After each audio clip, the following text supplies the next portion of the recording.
That's the 2 words, Charlotte. Small boats. It's okay. Any woman who's on the left has got to be strong.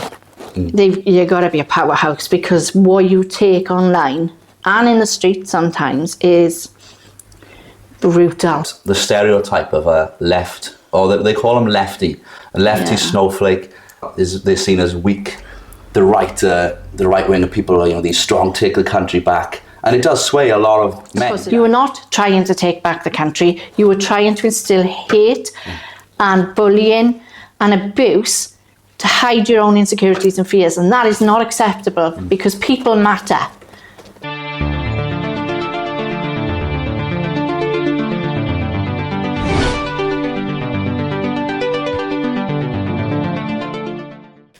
Flux making adverts now, is he? What I will say is, I know it's annoying to interrupt the video with an advert, but we all do it, don't we? I'm just like the rest of them. I wouldn't advertise anything that I didn't think was actually good. Look at this. Mother's Day is coming up, and this mug, especially for you Welsh people or just Gavin and Stacey fans. Oh, Mum, I wouldn't lie. You're not everyone's cup of tea, but at the end of the day, you're tidy. I loves you. Nessa. And this, through my link, through me, is actually only £5.66 now on TikTok. I'll get that now, because in 4 days' time, the price will go up and you'll get it just in time for Mother's Day. Hello, YouTube. Welcome back to my channel, Flux Fights. I've took a lot of stick. People are saying, stop knocking about with all these politicians all the time. Well, I've done quite a few videos lately that haven't been political. This one will be political because we got Charlotte Bishop this week in the seat, and she's a member of Plaid Cymru and a councillor for Plaid here in Caerphilly. So I'll jump straight in, Charlotte. Plaid Cymru, looking positive, I'd say.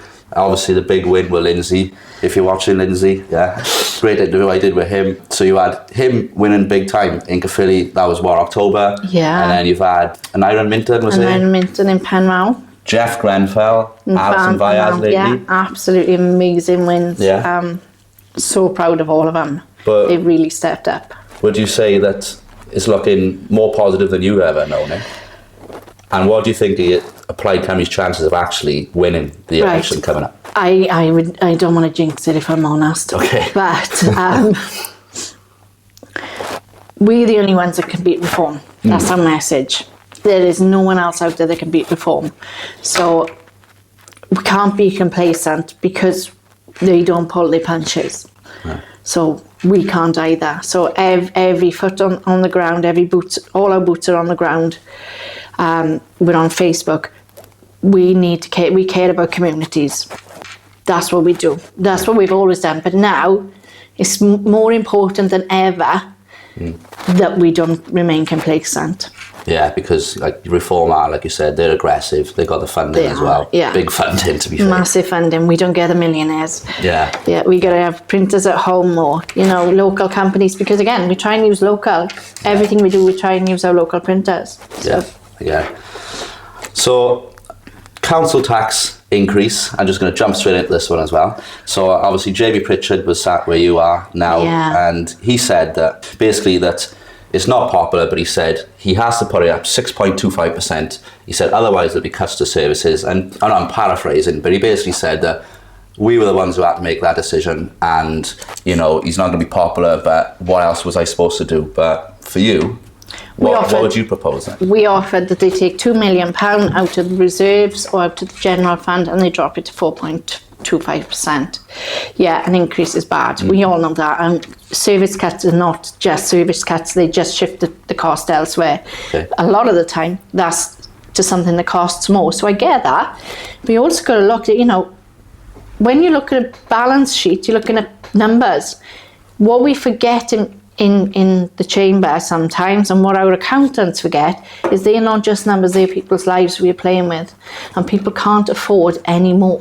They couldn't afford any more last year. This year is much worse. Yeah.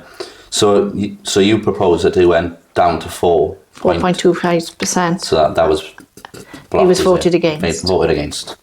Right. Yeah. So that's going to be it then. Nothing else will be down.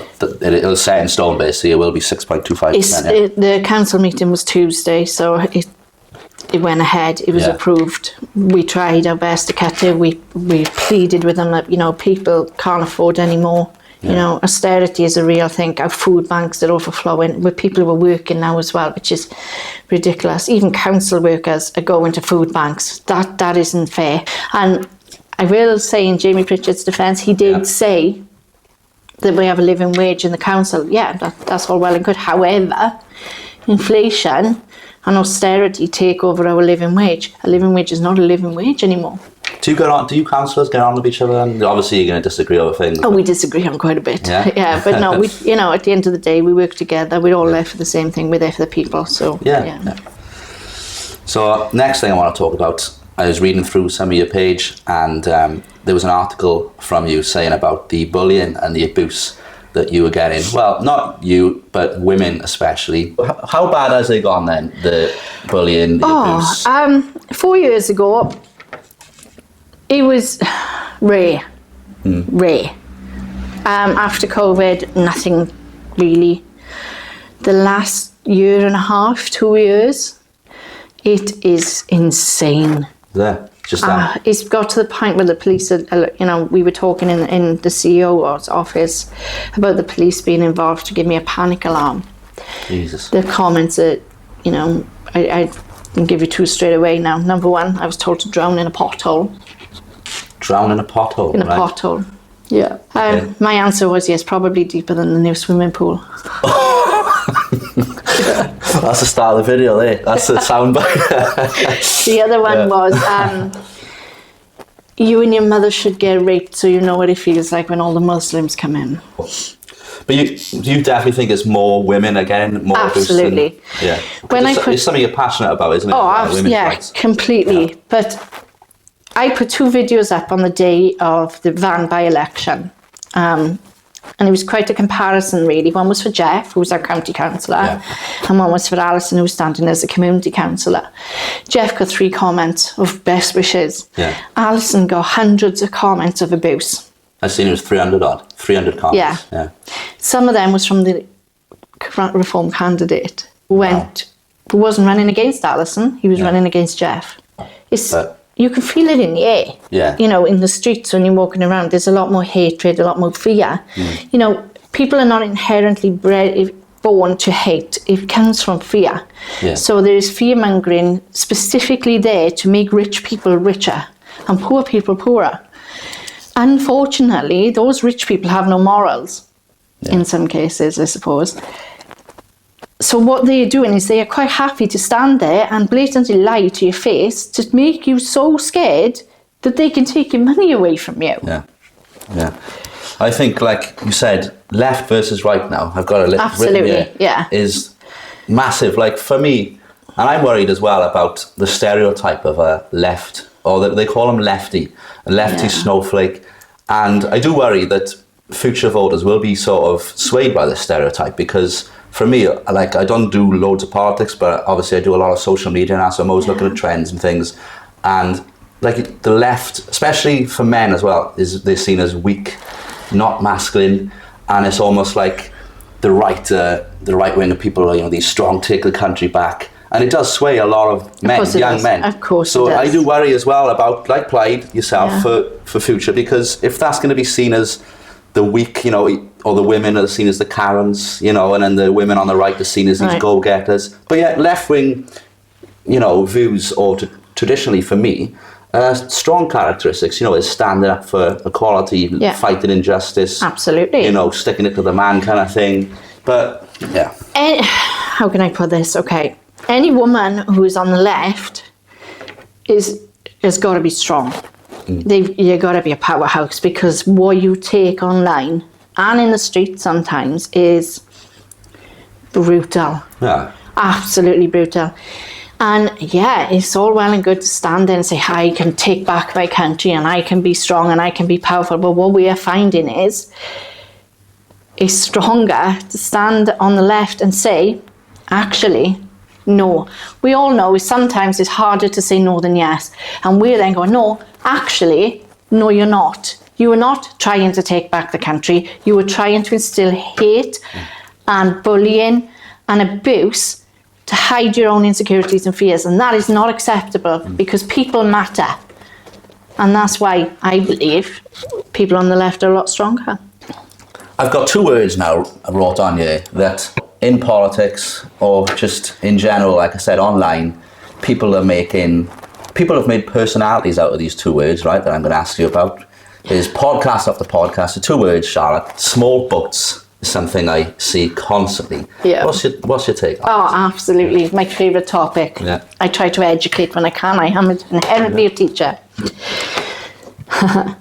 We didn't have small boats before 2017. We didn't have illegal immigration before 2017.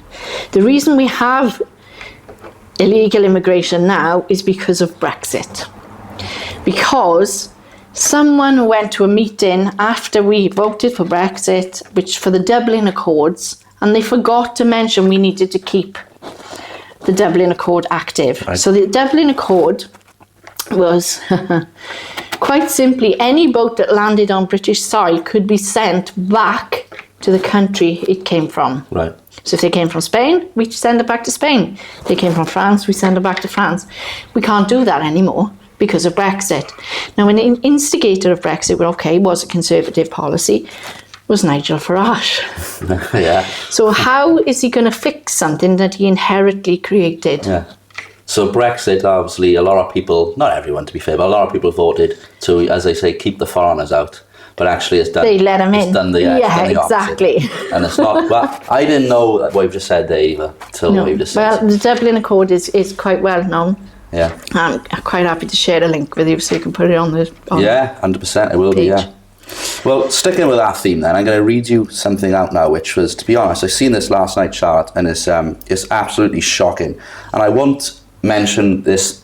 It's a mother who's had to take her son out of school because of racial abuse. And I won't actually mention her name, even though she has put this on Facebook, which obviously her account name is there, but this is a separate entity. This is YouTube, so I won't mention the name, but this is a mother who lives around Caerphilly. I think it was, in Caerphilly.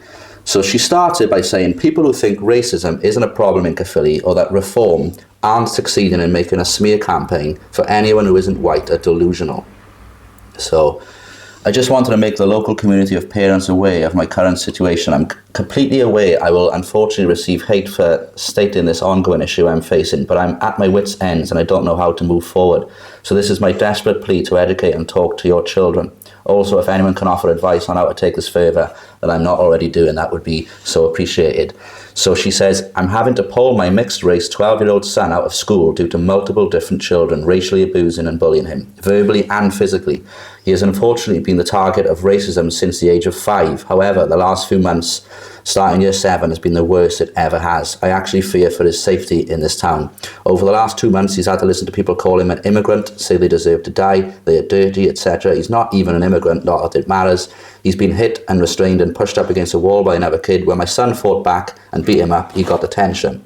He's been called a burnt curly fry nicknamed Banana and made fun of in the middle of a class, with no one sticking up for him, no one telling the teacher, just 30 kids watched him get ridiculed for the colour of his skin repeatedly. He told the teachers instantly, and I have been complaining non-stop since January, they have failed to protect him and just allowed the children back into class without so much as a word to them, their parents or me, so they can just terrorise him further. Yesterday he was attacked and punched in the back of the head outside class. He was told they were going to call ICE on him.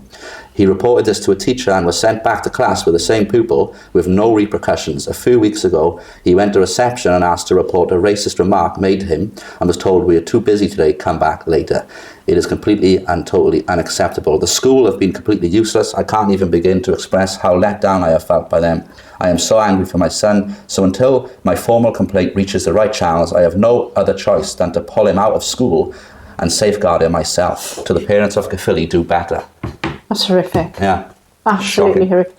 Can you pass the details on to me, please, so I can help her out? Yeah, like I said, I know it's public, but it's sort of like she's had to make it public, so but she don't want to, so I will send her details over to you privately. Yeah, of course. Because she's asking the right channels and things to go down. I'm happily try and help as much as I can, because that is not acceptable, and racism is a hate crime. Yeah. And while we still have the Human Rights Act, it is illegal to be racist. Yeah. However much people seem to think that is now okay. All of the comments we see online, it used to be 90% of the comments we used to get were bots. Yeah. However, over time, it seems to be normalised now that it's okay to speak to people like that, and it is absolutely not okay to speak to anyone like that. No one should be dehumanised by being called an illegal at all. No one should be dehumanised by being called an immigrant. You know, immigration is something, a refugee comes to this country to escape war and hate. We should never be pursuing war and hate and criminal offences like racism within our own country, especially to our own people or anyone. Really, humanity is humanity. We're all the same, you know. Yeah, it's shocking, and shocking from the school as well. Absolutely, definitely need to know which school that was. Yeah. I'll send it over to you. Okay. And so, sort of, to finish then, Charlotte, I've got a couple of things here that I have seen, and I know you will definitely say are misconceptions, so maybe you can put these to bed now. Absolutely. Number one, Plaid Cymru is just another Labour. So if you vote Plaid, you get Labour. Okay, so I sat in the council chamber Tuesday night, where Labour sat one side and we sat the other, and we disagreed on a budget. Yeah. So absolutely not. They were there for their numbers, we were there for the people. You know, and that is, yes, okay, we work with Labour on points because ultimately Plaid is the opposition in Caerphilly. We have to work with Labour to get anything passed. Yeah. The same is said in the Senate. The Senate was never built to be a leading party. So, and as opposition, even in the Senate, if we want something done, we have to work with people, whether that's Labour, the Greens, the Independents, or even... No, that's it. But no, it's common sense, to be fair. You're obviously going to have to work together, you know. Yeah. But yeah, okay. Another one you've put to bed many times. And but I thought, again, I would mention it on here because it's such a big talking point, and I've seen lots of sort of pages, you know, say about this, that Alison Vyas was the viral mother I mentioned earlier, who her speech was powerful in that debate on BBC. Was a Plaid plant going in? Absolutely not. Number one, it took me nearly 48 hours to find Alison after that so I could use her video. Number two, I stood in front of my telly cheering like it was we were winning against New Zealand in rugby when she said that.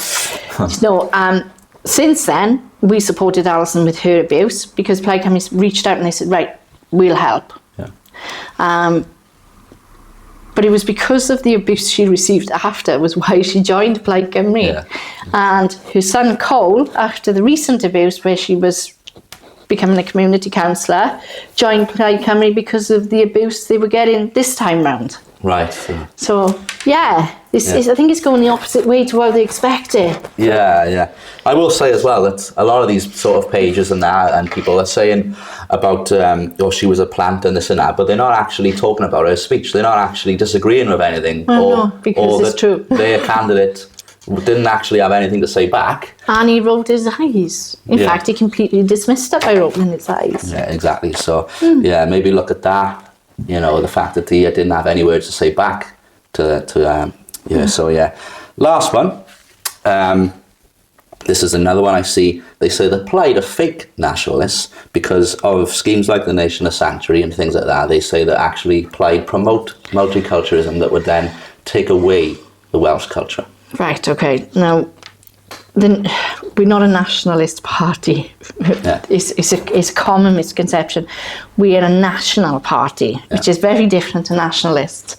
So we're a party for Wales and for the people of Wales. We would welcome anyone into Wales who brings added value to Wales. That is not really going against Wales, that's adding value. Ultimately, we live on an island. We're all immigrants if you go back far enough. And we want what is best for Wales. We want what is best for the people of Wales, whether they were born here or they've moved here and decided to make it their home. As long as we add value, we are welcome here. Yeah. And I think that is true of most countries. Yeah, 100%, yeah. So there we are, there's that one, Charlotte. And so have you got any aspirations to become, maybe following sort of Lindsay's footsteps or whatever, becoming a MS maybe? Charlotte I am Bishop, actually MS, yeah? on the candidate list. You? I am. However, I'm on the candidate list this time because I would like to know the process. Yeah. I'm currently filling Lindsay's old shoes, and Yeah. I am the leader of the Plaid Cymru group in Philly Council. Right, so. So yeah, So and right watch now I this think space.